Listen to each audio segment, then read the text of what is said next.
Welcome to a journey that will transform how you think about personal growth and achievement. This isn't just another self-help guide filled with empty promises and quick fixes. This is a comprehensive exploration of the science, psychology, and practical strategies behind consistent daily improvement. Whether you're listening to this in London, during your morning commute, driving through the Australian outback, or taking a walk in a quiet American suburb, the principles we'll explore together apply universally to anyone seeking meaningful change in their life. The concept of getting better every single day might seem overwhelming at first. After all, we live in a world that often demands instant results and dramatic transformations. Social media feeds us a constant stream of overnight success stories, dramatic before and after photos, and life-changing moments that supposedly happen in the blink of an eye. But here's the truth that successful people understand. Real, lasting change happens through small, consistent actions, repeated day after day. Think about the last time you tried to make a significant change in your life. Perhaps you wanted to lose weight, learn a new skill, build a business, or improve a relationship. If you're like most people, you probably started with tremendous enthusiasm, set ambitious goals, and threw yourself into the process with everything you had. Maybe you worked out for 2 hours a day, studied for 3 hours every evening, or completely overhauled your diet overnight. And if you're like most people, that initial burst of motivation eventually faded. Life got in the way, and you found yourself back where you started, possibly feeling more discouraged than before. This pattern is so common that psychologists have a name for it: the false hope syndrome. It's the cycle of setting unrealistic expectations, making unsustainable efforts, experiencing inevitable setbacks, and then giving up entirely. But what if I told you there's a better way?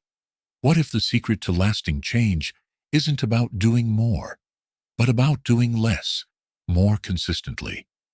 The Japanese have a concept called kaizen, which translates to continuous improvement.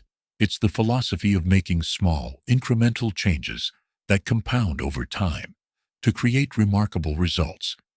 This approach was famously adopted by Toyota in their manufacturing process, leading to revolutionary improvements in quality and efficiency. But Kaizen isn't just for businesses. It's a mindset that can transform every aspect of your personal life. Consider this.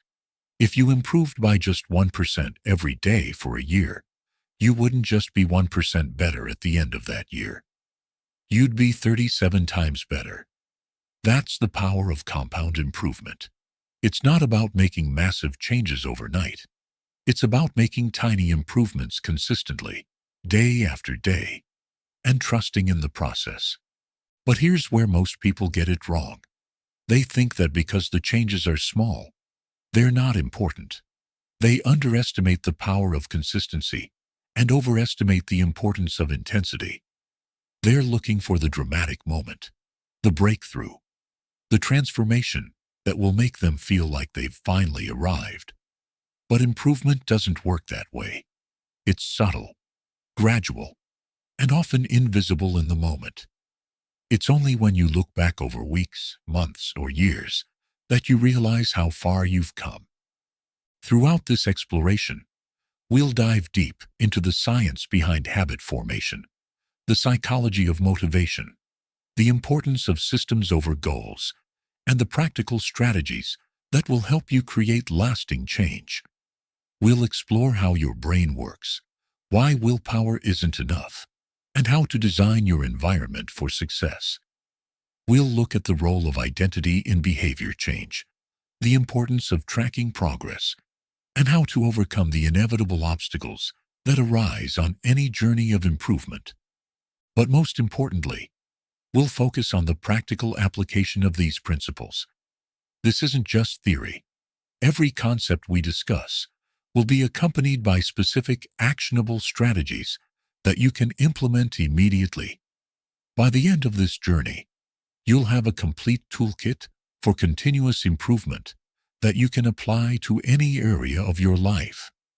The beauty of this approach is that it works regardless of your starting point. Whether you're a high achiever, looking to optimize your performance, someone struggling to break free from negative patterns, or anywhere in between, the principles of daily improvement will serve you. The strategies we'll explore have been tested by millions of people across different cultures, backgrounds, and circumstances. They're based on solid research from fields like psychology or neuroscience and behavioral economics. One of the most powerful aspects of focusing on daily improvement is that it shifts your mindset from outcome-focused to process-focused. Instead of obsessing over the end result, you learn to fall in love with the journey itself. This shift is crucial because it's the process that you have control over, not the outcome. You can't control whether you'll get the promotion, win the competition, or achieve the specific goal you've set. But you can control your daily actions, your habits, and your commitment to improvement. This process-focused mindset also makes the journey more enjoyable. Instead of constantly feeling like you're not there yet, you learn to appreciate the small wins along the way. You start to see setbacks as learning opportunities rather than failures. You develop resilience and persistence because you're not dependent on external validation or specific outcomes for your sense of progress and accomplishment. As we embark on this journey together, I want you to approach it with what Zen Buddhism calls beginner's mind. This means being open to new ideas, even if they challenge your current beliefs or approaches.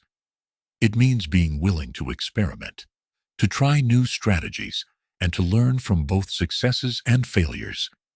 It means recognizing that growth is a lifelong process, not a destination. The path of daily improvement is not always easy. There will be days when you don't feel like taking action, when progress seems slow, or when you question whether the effort is worth it. This is normal and expected. The key is to keep moving forward, even when motivation is low. As we'll explore in detail, motivation is unreliable, but systems and habits are dependable. Throughout this exploration, you'll notice that we return to certain themes again and again. This is intentional. Learning and behavior change require repetition and reinforcement. The most important concepts will be presented from different angles, with different examples, and in different contexts. This isn't redundancy. It's how real learning happens. I also want to acknowledge that everyone's journey is unique. While the principles we'll discuss are universal, their application will vary based on your individual circumstances, goals, and preferences. What works for one person might not work for another, and that's okay. The key is to experiment with different approaches, find what resonates with you, and adapt the strategies to fit your life. The journey of daily improvement is ultimately about becoming the person you want to be. It's about aligning your actions with your values, building confidence through competence, and creating a life that feels meaningful and fulfilling. It's about recognizing that you have more control over your life than you might think, and that small, consistent actions can lead to extraordinary results. As we begin this exploration, I invite you to think about what brought you here. What area of your life do you want to improve? What kind of person do you want to become? What would your life look like if you were operating at your full potential? Keep these questions in mind as we dive into the science and strategies of daily improvement. Remember, the goal isn't perfection, it's progress. The goal isn't to never fail, it's to fail forward, to learn from setbacks, and to keep moving in the direction of your dreams. The goal isn't to change everything at once, it's to change one small thing at a time, consistently, and trust in the compound effect of those changes. The journey of getting better every single day starts with a single step, a single decision, a single commitment to be slightly better today than you were yesterday. It's a simple concept, but it's also profound. It's the foundation upon which all meaningful change is built. So let's take that first step together and begin exploring the transformative power of daily improvement. Chapter 1. The Science of Small Changes. To understand why daily improvement works so effectively, we need to explore the fascinating science behind how our brains process change and form habits. This isn't just academic theory. It's practical knowledge that will help you understand why certain approaches work while others fail, and how to leverage your brain's natural tendencies to create lasting change. The human brain is an incredibly complex organ, containing approximately 86 billion neurons that communicate through trillions of connections. Despite this complexity, or perhaps because of it, our brains are designed to be efficient. They're constantly looking for ways to conserve energy and automate processes. This is where habits come into play. When you perform an action repeatedly, your brain begins to automate the process. Neural pathways strengthen, and what once required conscious effort becomes automatic. This is why you can drive a familiar route without thinking about every turn, or why you can type on a keyboard without looking at each key. Your brain has automated these processes to free up mental energy for other tasks. This automation process is governed by a part of the brain called the basal ganglia, which is responsible for habits, emotions, and pattern recognition. When the basal ganglia takes over a behavior, it becomes much easier to perform and much harder to change. This is why established habits can feel so automatic, and why breaking bad habits can be so challenging. But here's the crucial insight. This same process that makes bad habits hard to break can be used to make good habits easy to maintain. The key is understanding how to work with your brain's natural tendencies rather than against them. Research in neuroscience has revealed that our brains are incredibly plastic, meaning they can form new neural connections throughout our lives. This concept, known as neuroplasticity, is revolutionary because it means we're not stuck with the brain we were born with. We can literally rewire our brains through our actions and experiences. Every time you perform a new behavior, you're creating new neural pathways. The more you repeat the behavior, the stronger these pathways become. Eventually, the new behavior becomes as automatic as the old one. This is why consistency is so important in creating lasting change. You're not just changing your behavior, you're changing your brain. The process of neuroplasticity also explains why small changes are often more effective than large ones. When you try to make a dramatic change all at once, you're asking your brain to create entirely new neural networks while simultaneously breaking down old ones. This requires enormous amounts of mental energy and often triggers resistance from your brain, which prefers the familiar, energy-efficient patterns it already knows. Small changes, on the other hand, require less mental energy and create less resistance. They allow your brain to gradually build new neural pathways while slowly weakening old ones. This is why you can often make small changes without feeling like you're fighting against yourself. Dr. Stephen Meyer, a researcher at the University of Colorado, conducted groundbreaking studies on what he called learned helplessness. His research showed that when subjects believed they had no control over their situation, they would give up trying, even when control was later restored. This research has profound implications for personal change. When we try to make changes that are too large or too fast, we often experience failure. These failures can create a sense of learned helplessness, where we begin to believe that change is impossible for us. We develop what psychologists call a fixed mindset, believing that our abilities and characteristics are static and unchangeable. Small changes, however, create small successes. These successes build what psychologists call self-efficacy, which is our belief in our ability to succeed.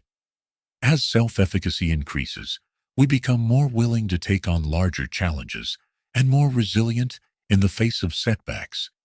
This creates a positive feedback loop where small successes lead to increased confidence, which leads to more success, which leads to even greater confidence. The concept of self-efficacy was developed by psychologist Albert Bandura, who identified it as one of the most important factors in human motivation and achievement. People with high self-efficacy are more likely to set challenging goals, persist in the face of obstacles, and recover quickly from setbacks. They are also more likely to attribute failures to insufficient effort rather than lack of ability, which motivates them to try harder rather than give up. This is why the approach of daily improvement is so powerful. By focusing on small, achievable changes, you're not just changing your behavior, you're building your self-efficacy and developing a growth mindset. You're proving to yourself that change is possible, that you have the ability to improve, and that your efforts make a difference. The science of habit formation has been extensively studied, and researchers have identified a basic neurological loop that governs all habits. This loop consists of three components: a cue, a routine, and a reward. Understanding this loop is crucial for both breaking bad habits and building good ones. The cue is the trigger that initiates the habit. It could be a time of day, a location, an emotion, or the presence of other people. The routine is the behavior itself, which can be physical, mental, or emotional. The reward is the benefit you gain from the behavior, which satisfies a craving and reinforces the habit loop. For example, if you have a habit of checking your phone first thing in the morning, the cue might be waking up, the routine is reaching for your phone, and the reward might be the stimulation from new messages or updates. Over time, this loop becomes so automatic that you reach for your phone without even thinking about it. The key to changing habits is not to eliminate the cue or the reward, but to change the routine. This is called habit substitution. Instead of trying to stop checking your phone in the morning, you might replace that routine with reading a few pages of a book or doing some stretching exercises. You keep the same cue, waking up, and aim for a similar reward, mental stimulation, or a sense of accomplishment, but change the routine to something more beneficial. This approach works because it leverages the existing neurological structures in your brain rather than trying to build entirely new ones. It's like taking a path that already exists in your brain and redirecting it slightly rather than trying to carve out a completely new path through dense forest. The concept of minimum effective dose from medicine and fitness also applies to habit formation. In medicine, the minimum effective dose is the smallest amount of a treatment that produces the desired effect. In habit formation, it's the smallest change that will create the habit loop and begin building the neural pathway. For example, if you want to start exercising regularly, the minimum effective dose might be putting on your workout clothes. That's it. Not a full workout, not even leaving the house, just putting on your workout clothes. This might seem trivial, but it accomplishes several important things. It creates a consistent cue routine reward loop. It builds self-efficacy through success, and it makes the next step, actually exercising, much easier. This approach is based on the principle that it's easier to build on existing momentum than to create new momentum from scratch. Once you've established the habit of putting on your workout clothes, you'll often find yourself naturally progressing to the next step. And even if you don't, you've still succeeded in performing your minimum effective dose, which maintains the habit loop and builds your sense of self-efficacy. The timing of habit formation is also crucial. Research by Dr. Philippa Lally at University College London found that it takes an average of 66 days to form a new habit, though this can vary significantly depending on the complexity of the behavior and individual differences. The key finding was that missing a single day didn't significantly impact the habit formation process, but consistency was crucial for long-term success. This research is liberating because it means you don't have to be perfect. You can miss a day here and there without derailing your progress. What matters is getting back on track quickly and maintaining overall consistency. This is why the approach of daily improvement is so forgiving and sustainable. The concept of cognitive load is also important in understanding why small changes work better than large ones. Cognitive load refers to the amount of mental effort being used in working memory. When your cognitive load is high, you have less mental energy available for self-control and decision-making. This is why you're more likely to make poor choices when you're tired, stressed, or overwhelmed. Small changes require less cognitive load, which means you can maintain them even when your mental energy is depleted.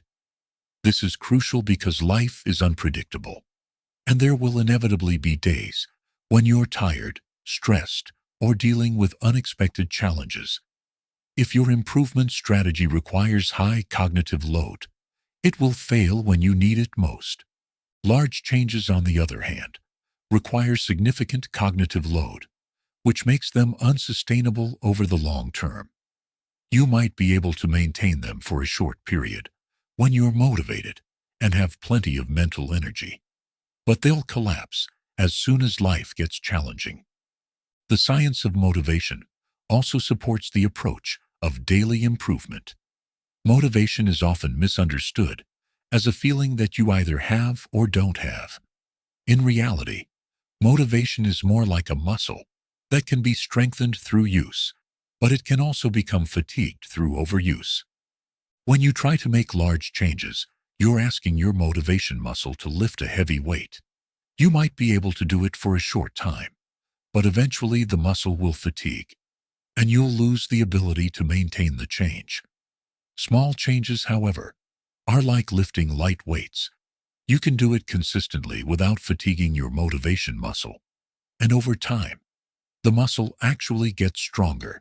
This is why people who focus on daily improvement often find that they become more motivated over time, while people who try to make dramatic changes often find that their motivation decreases. The daily improvement approach actually builds motivation, while the dramatic change approach depletes it. The concept of identity-based habits is another crucial aspect of the science of change. Most people try to change their behavior by focusing on what they want to achieve, outcome-based habits, or what they want to do, process-based habits. But the most effective approach is to focus on who you want to become, identity-based habits. Your identity is essentially a collection of beliefs about yourself. These beliefs are incredibly powerful because they drive your behavior in ways that are often unconscious. If you believe you're the type of person who exercises regularly, you'll find ways to exercise, even when it's inconvenient. If you believe you're the type of person who doesn't exercise, you'll find excuses to avoid it, even when it's easy. The beautiful thing about identity is that it's not fixed. It's constantly being shaped by your actions. Every time you perform an action, you're casting a vote for the type of person you want to become. If you want to become someone who exercises regularly, every workout is a vote for that identity.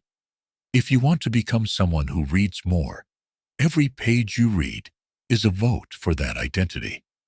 This is why small, consistent actions are so powerful. They might not seem significant in the moment, but they're constantly shaping your identity. Over time, these small votes add up to create a strong sense of self that naturally drives the behaviors you want to maintain. The process of identity change follows a two-step process. Decide the type of person you want to be, then prove it to yourself with small wins. The key is to start with incredibly small actions that you can do consistently. These small actions serve as evidence for your new identity, and as the evidence accumulates, your identity shifts, which makes the behaviors easier to maintain. For example, if you want to become a writer, you don't need to write a novel to prove it to yourself. You just need to write. It could be a single sentence, a paragraph, or a page. The key is to do it consistently so that you can honestly say, I'm the type of person who writes every day. Once that identity is established, the behavior becomes much easier to maintain because it's aligned with who you are. The science of feedback loops is also crucial in understanding daily improvement. A feedback loop is a system where the output of one stage becomes the input for the next stage. In the context of personal change, positive feedback loops create upward spirals of improvement, while negative feedback loops create downward spirals of decline. Small positive actions create positive feedback loops. When you complete a small action, you feel good about yourself, which motivates you to take another small action, which makes you feel even better, and so on. Over time, these small positive actions compound into significant improvements.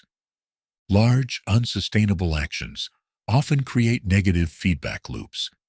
When you set an unrealistic goal and inevitably fail to achieve it, you feel bad about yourself, which decreases your motivation to try again, which makes you less likely to take positive action, which makes you feel even worse about yourself. The key to creating positive feedback loops is to ensure that your actions are small enough to be sustainable, but significant enough to create a sense of accomplishment. This is a delicate balance, but it's crucial for long-term success. The concept of activation energy from chemistry also applies to behavior change. Activation energy is the minimum amount of energy required to start a chemical reaction.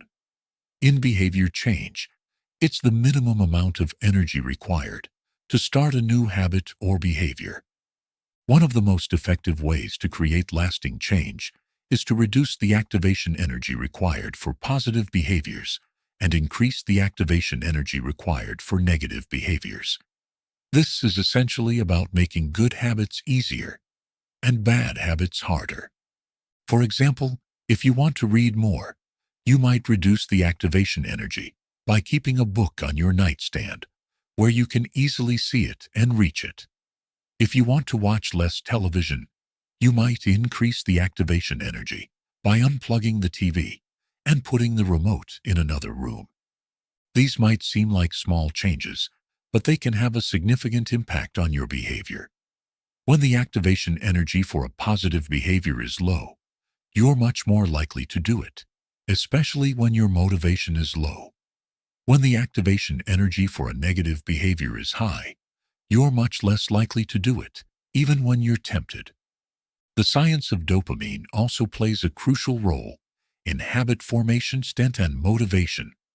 Dopamine is often called the pleasure chemical, but this is an oversimplification. Dopamine is actually more about anticipation and motivation than it is about pleasure. It's released when we anticipate a reward, not when we receive it. This has important implications for habit formation. The dopamine hit you get from anticipating a reward is what motivates you to perform the behavior. If you can learn to anticipate the rewards that come from your positive habits, you'll be much more motivated to maintain them. One effective strategy is to pay attention to how you feel after performing a positive behavior. Notice the sense of accomplishment, the increased energy, the pride in following through on your commitment. By consciously recognizing these positive feelings, you're training your brain to anticipate them, which increases your motivation to repeat the behavior. The concept of temptation bundling is another powerful strategy based on the science of dopamine. Temptation bundling involves pairing a behavior you need to do with a behavior you want to do. For example, You might only allow yourself to watch your favorite TV show while exercising, or only listen to your favorite podcast while doing household chores. This works because the behavior you want to do creates a dopamine response that motivates you to perform the behavior you need to do. Over time, you begin to associate the positive feelings with the behavior you need to do, which makes it easier to maintain even without the bundled reward. The timing of rewards is also crucial. Research has shown that immediate rewards are much more motivating than delayed rewards, even when the delayed rewards are larger. This is why credit cards are so popular, immediate gratification, and why saving money is so challenging, delayed gratification. You can leverage this tendency by creating immediate rewards for your positive behaviors. These don't have to be large or expensive. They could be as simple as checking off a box on a habit tracker, giving yourself a mental high five, or taking a moment to appreciate your commitment to improvement. The key is to make the reward immediate and tied to the behavior, not to the outcome. This reinforces the behavior itself, which is what you have control over, rather than the outcome, which may take time to manifest. The science of social psychology also reveals the importance of social connections in behavior change. Humans are social creatures, and our behavior is heavily influenced by the people around us. This can work for us or against us depending on our social environment. If you're surrounded by people who don't value improvement or who actively discourage positive changes, you'll face an uphill battle. But if you can surround yourself with people who support your goals and model positive behaviors, you'll find it much easier to maintain your new habits. This is why finding a community or accountability partner can be so powerful. It's not just about the external pressure to maintain your commitments. It's about surrounding yourself with people who share your values and who normalize the behaviors you want to adopt. The concept of social proof is particularly relevant here. People tend to adopt the behaviors they see as normal in their social group. If exercising regularly is normal in your social circle, you're much more likely to exercise regularly. If reading is normal in your social circle, you're much more likely to read. This is why changing your social environment can be one of the most effective ways to change your behavior. You don't necessarily need to abandon your current friends, but you might need to expand your social circle to include people who model the behaviors you want to adopt. The science of environmental design also plays a crucial role in behavior change. Your environment shapes your behavior in ways that are often unconscious. If your environment makes positive behaviors easy and negative behaviors difficult, you're much more likely to engage in positive behaviors. This is about more than just physical environment, though that's certainly important. It's also about your digital environment, your social environment, and your mental environment. Each of these can be designed to support your goals or to undermine them. The concept of choice architecture from behavioral economics is particularly relevant here. Choice architecture is the design of different ways in which choices can be presented to consumers and the impact of that presentation on consumer decision-making. You can apply choice architecture to your own life by designing your environment to make positive choices easier and negative choices harder. This might involve rearranging your physical space, changing your digital habits, or restructuring your daily routines. The key is to recognize that you have much more control over your environment than you might think, and that small changes to your environment can have a significant impact on your behavior. By designing your environment strategically, you can make positive behaviors feel automatic and effortless. As we've explored in this chapter, the science behind daily improvement is both fascinating and practical. Understanding how your brain works, how habits are formed, and how to leverage these natural processes can dramatically improve your success in creating lasting change. The key takeaways from this scientific exploration are clear. Small changes work better than large ones because they require less cognitive load, create less resistance, and build positive feedback loops. Consistency is more important than intensity because it allows your brain to automate positive behaviors and build strong neural pathways.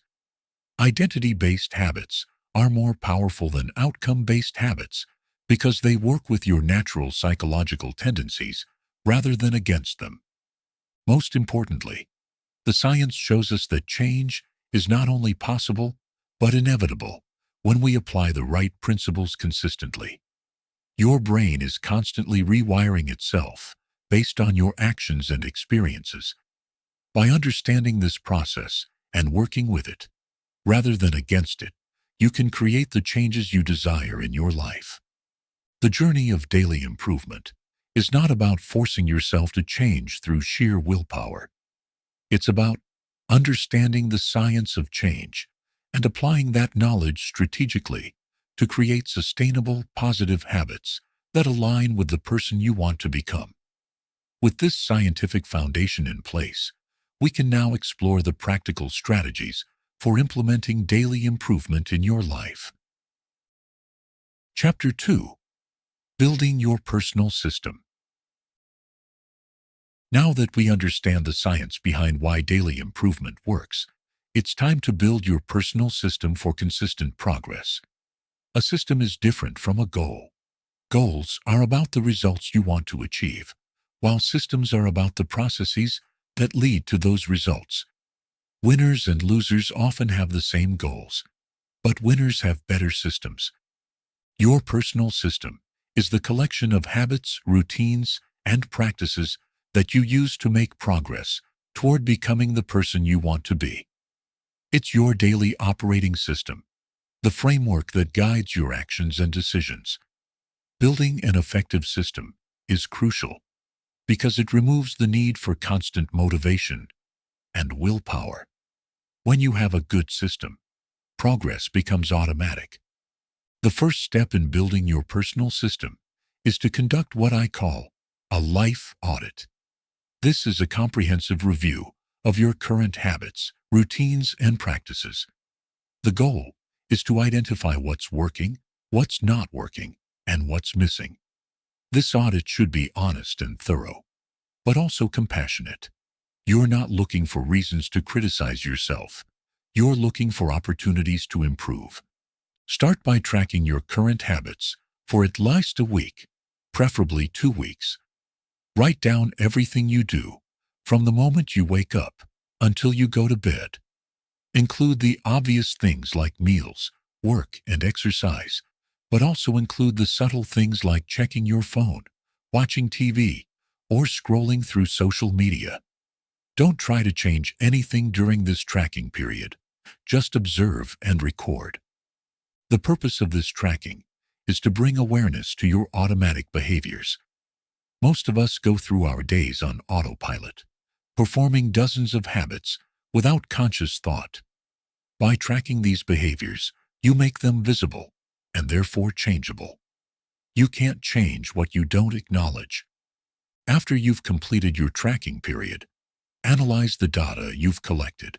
Look for patterns and trends. When do you have the most energy? When do you make your best decisions? When do you struggle the most? What activities make you feel energized and fulfilled? What activities drain your energy or make you feel worse about yourself? Pay particular attention to what researchers call keystone habits. These are habits that naturally trigger other positive habits.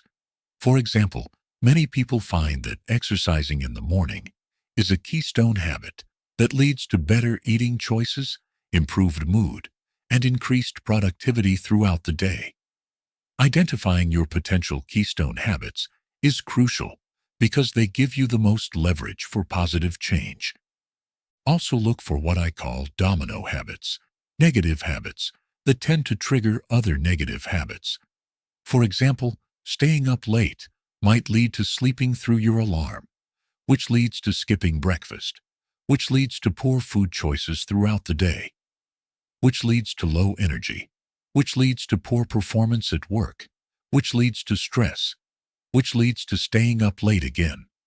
Breaking these negative chains is crucial for creating positive change. Once you've completed your life audit, you can begin designing your personal system. The key is to start small and build gradually. Many people make the mistake of trying to overhaul their entire life at once, which inevitably leads to failure and frustration. Instead, focus on changing one small thing at a time. Choose one habit to focus on for the next month. This should be something small enough that you can do it even on your worst days, but significant enough that it will make a meaningful difference over time.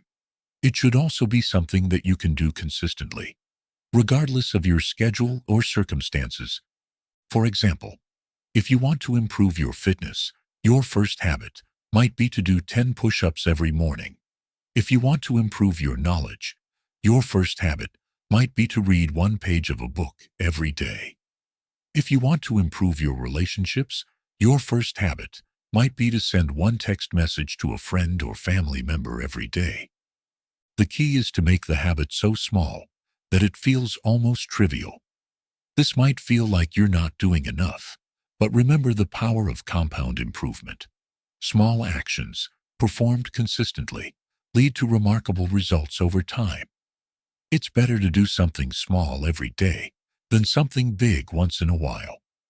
Once you've chosen your first habit, you need to design what researchers call a habit stack. This is the process of linking your new habit to an existing habit that you already perform consistently. The formula is, after an existing habit, I will new habit. For example, after I pour my morning coffee, I will read one page of a book. Or, after I sit down at my desk, I will write one sentence in my journal. Or, after I brush my teeth at night, I will prepare my clothes for the next day. Habit stacking works because it leverages the existing neural pathways in your brain. You don't have to remember to do the new habit because it's linked to something you already do automatically. This makes the new habit much more likely to stick. The timing and location of your habits are also crucial. Research shows that habits are more likely to stick when they're performed at the same time and in the same place every day. This is called context-dependent learning, and it's one of the most powerful tools for habit formation. Choose a specific time and place for your new habit. Be as specific as possible. Instead of, I'll read more, say, I'll read one page of a book at 7 a.m. while sitting in my favorite chair with a cup of coffee. This specificity creates a strong association between the context and the behavior, making the habit more automatic. Environment design is another crucial aspect of building your personal system. Your environment should make positive behaviors easier and negative behaviors harder. This is about removing friction from positive habits and adding friction to negative habits. If you want to read more, keep books in multiple locations throughout your home. Put one on your nightstand, one in your living room, and one in your kitchen. This removes the friction of having to find a book when you want to read. If you want to eat healthier, keep healthy snacks at eye level in your refrigerator and put less healthy options in the back or in opaque containers. This makes healthy choices easier and less healthy choices harder. If you want to exercise more, lay out your workout clothes the night before and keep your exercise equipment in a visible location. This removes the friction of having to think about what to wear or where to find your equipment. If you want to reduce screen time, put your phone in another room when you're trying to focus or spend time with family. This adds friction to the behavior of checking your phone, making you less likely to do it mindlessly. The concept of implementation intentions is also powerful for building your personal system. An implementation intention is a specific plan for when and where you'll perform a behavior. Instead of just saying, I'll exercise more, You create an implementation intention. I will exercise for 30 minutes at 6 a.m. in my living room on Monday, Wednesday, and Friday. Research shows that people who create implementation intentions are much more likely to follow through on their commitments. This is because implementation intentions help you anticipate obstacles and create specific plans for overcoming them. As you design your implementation intentions, consider the potential obstacles you might face. What could prevent you from following through on your commitment? How can you plan for these obstacles in advance? For example, if your implementation intention is to exercise at 6 a.m., but you know you sometimes stay up late, you might create a backup plan. If I don't exercise at 6 a.m. because I overslept, I will exercise for 15 minutes during my lunch break. Having backup plans removes the all-or-nothing thinking that often derails progress. Instead of abandoning your commitment entirely when things don't go according to plan, you have a predefined alternative that keeps you moving forward. The concept of minimum viable habits is also crucial for building your personal system. A minimum viable habit is the smallest version of a habit that still provides value. It's what you can do even on your worst days, when you're tired, stressed, or overwhelmed. For every habit you want to build, identify the minimum viable version. If you want to exercise for 30 minutes a day, your minimum viable habit might be to do 5 minutes of stretching. If you want to write for an hour a day, your minimum viable habit might be to write 1 sentence. The purpose of minimum viable habits is to maintain consistency even when life gets challenging. Consistency is more important than intensity for long-term success. It's better to do something small every day than something big once in a while. Tracking your progress is another essential component of your personal system. What gets measured gets managed. By tracking your habits, you create awareness, accountability, and motivation.